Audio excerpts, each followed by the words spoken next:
ડાંગ જિલ્લામાં મુખ્ય મથક ગણાતા અને તમામ અધિકારી પદ અધિકારીઓની કચેરી અને રહેણાંક પણ ધરાવે છતાં ફાલિયા ફૂલિયા જેવા તળાવમાં ભ્રષ્ટાચાર નજરે પડે તેની કોઈ કદર નથી। આવા ખાતે તળાવને નામે લાખો રૂપિયાના ખર્ચ કરીને લોકો માટે આકર્ષણનું કેન્દ્ર ઊભું કર્યું છે, પરંતુ આવા તળાવની સ્વચ્છતાને લઈને સવાલો ઊભા થયા છે।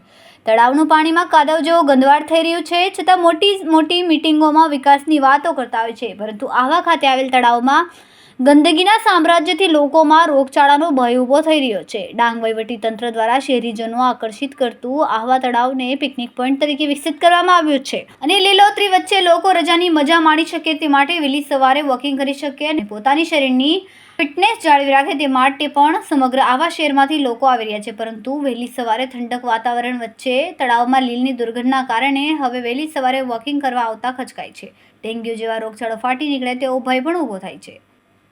આવા તળાવમાં રહેલી ગંદકીના સામ્રાજ્ય દૂર કરવામાં આવે તેવી માંગ પણ લોકો કરી રહ્યા છે। Reporter Ramesh Mahala, Tehelka news, Dang.